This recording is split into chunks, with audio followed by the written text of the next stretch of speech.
are tendencies of that group called as Uways in regarding Aqidah. But in regarding to matters of fiqh, he seems to be on the madhab of al-Zahiriyya, those who take the apparent of Dawood al-Zahiri and Ibn Hazm. But the extreme Zahiriyya, those who have no understanding of the objectives of fiqh, of the reason why Allah revealed what He revealed, of the reasons behind it. Example of these individuals is they take the hadith of the Prophet sallallahu alaihi wasallam, which says, none of you should urinate in standing water. They take the verb used for urinating here and try to understand it on this verbal thing, meaning the action of that individual who in fact urinates. But they say, these are exactly. They say, were you to place the urine in a cup or a bottle, pour it in the standing water, it's okay. Not understanding the objective of why the Prophet sallallahu alaihi wasallam said what he said. This if we have Muslims done good thoughts regarding his brother, which is what every Muslim is supposed to do. But when your Husn done, your good thoughts are shown to be outside of reality, it doesn't benefit the person having them, nor the Muslims around them. Boycotting is a minhaj or a method used to bring back a person who has committed some mistake, whether sin or bid'ah. So you avoid him for a period of time, based on the fact that his affection for you, and now your abandonment of him, when you have previous affection and closeness, will make him come around. That's the goal. If it doesn't fulfill that, it has no purpose. If it doesn't make the person who commits the sin want to make tawbah and return to the haqq, then you leave that and you use another approach. Because the desire is supposed to be for every Muslim is to guide his brother, not misguide him.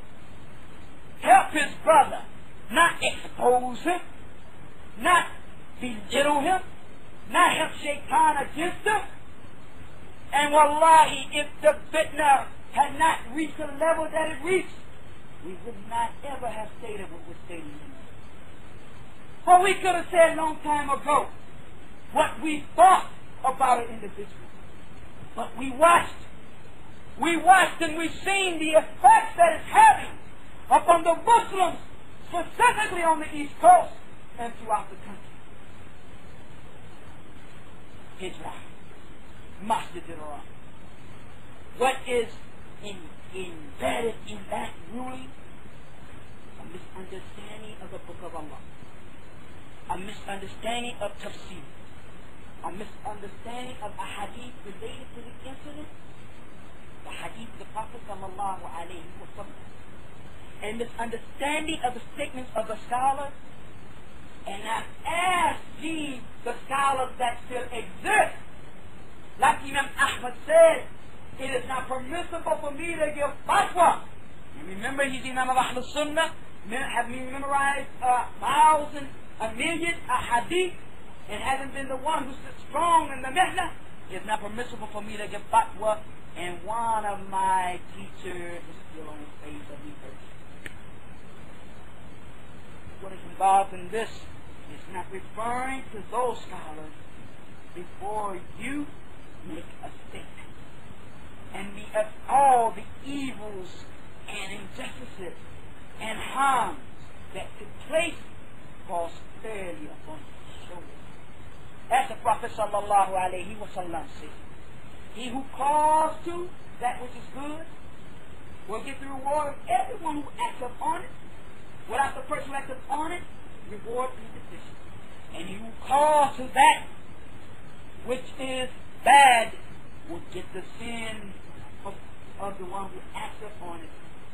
It's a sin because he let him do that. Without the one who acts, who did the sin, who did the evil, their punishment being decreased. So whatever came of that, of brothers who smiled one day at one another and suddenly frowned the next, brothers who had love between them and hated the next, divorces, or anything else that took place, was squarely upon his shoulders, and he has to meet Allah subhanahu wa ta'ala. Second, absurd, ludicrous fatwa. The first one, those all related to Masjid Quran. That Muslim woman may travel with a mahram. And she cannot travel without a mahram. This is known. But listen to this ignorant individual's explanation of the hadith of Abdullaah Prophet sallallahu alayhi wa sallam. That a mahram is a male individual. So therefore, it doesn't have any condition. The individual can be a baby and still be a mahram.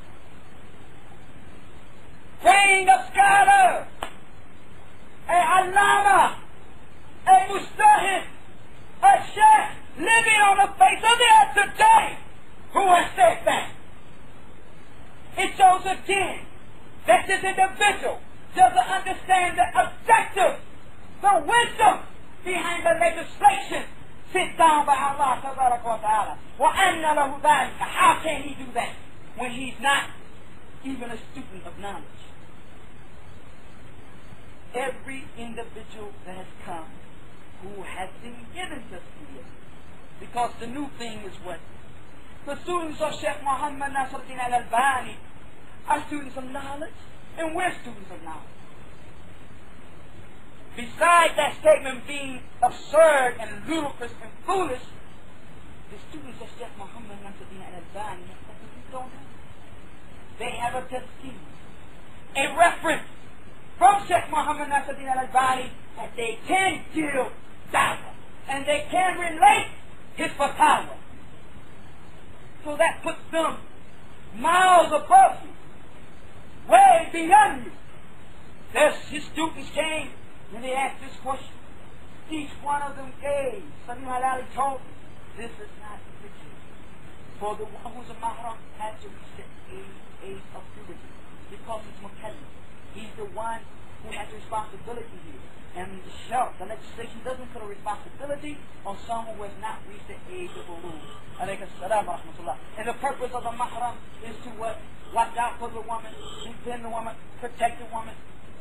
This is the objective behind it. And Sheikh Zafar Nuruddin said the same thing. Look at the goal. And Sheikh, one of the other students of knowledge said this similarly, the mystery. Muhammad ibn Ismail al-Muqaddam said this person doesn't understand the maqasid, the reason behind the legislation. What is the fitna that can occur in this case? Every brother who wants to sit with the sister, all he needs to do is bring a little bit. That's the case. Who isn't aware of what in the world is going on around him? There, and he may do whatever he did. And the woman who wants to leave her home and travel, as far as she wants to travel, disobey Muhammad sallallahu alayhi wa sallam. Disobey Muhammad sallallahu alayhi wa sallam. Unintentionally, some of them being misled by this individual to thinking that that's a mahram, places a baby in the car seat beside her and travels to the ends of the earth. Everything that happens to the sister who has done that, or the brother who has a father or responsible, who has a person who has let her do that, goes back squarely on the shoulders of our Muslims. The last issue, and there are many, is the iddah bid'ah.